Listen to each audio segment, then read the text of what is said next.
నమస్తే, నా పేరు మల్లేషు. 2024 మే 5న క్యాన్సర్ అని కొలనోస్కోపీలో బయటకు వచ్చింది. ఒక 25 రేడియేషన్లు పెట్టిండ్రు, కీమోకు ట్యాబ్లెట్లు ఇచ్చిండ్రు. ఒక 2 నెలలు అక్కడే రూమ్ తీసుకొని అక్కడనే ట్రీట్మెంట్ చేయించుకున్నా. దాని తర్వాత నాకు సర్జరీ చేయాలన్నారు. సర్జరీ చేయాలన్నప్పుడు సర్జరీకి అనుకూలంగా లేకుంటే, నాది క్యాన్సర్ రెక్టమ్ క్యాన్సరు. సర్జరీకి అనుకూలంగా లేకపోతే బ్యాగ్ వేయాల్సి వస్తుంది అన్నారు.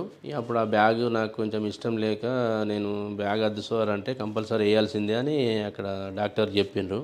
అప్పుడే నాకు ఈ పునర్జన్మ ఆయుర్వేద హాస్పిటల్ మియాపూర్లో ఉన్నదన్న విషయం తెలిసింది. అక్కడ నుండి ఎంబడే ఇక్కడికి రావడం జరిగింది, మియాపురం పునర్జన్మ ఆయుర్వేద హాస్పిటల్కు. సరే, ఈ ట్యాబ్లెట్లు కూడా వాడి చూద్దామని ఈ ట్యాబ్లెట్లు వాడడం మొదలుపెట్టినా. ఇప్పుడు ఇది నాది 5వ నెల. ఈరోజు నేను పెట్ స్కానింగ్ చేసుకొని రావడం జరిగింది ఇక్కడికి. పెట్ స్కానింగ్లో పూర్తిగా జీరో. నాకు చాలా సంతోషంగా ఉంది. ఇక్కడికి ఎవరైనా రావచ్చు. 100% ఈ మెడిసిన్ వల్ల లాభాలు ఉంటాయి. ఏ క్యాన్సర్ పేషెంట్ అయినా ఇక్కడికి వచ్చి నయం కావచ్చు. పూర్తి నమ్మకంతో నేను చెప్తున్నా.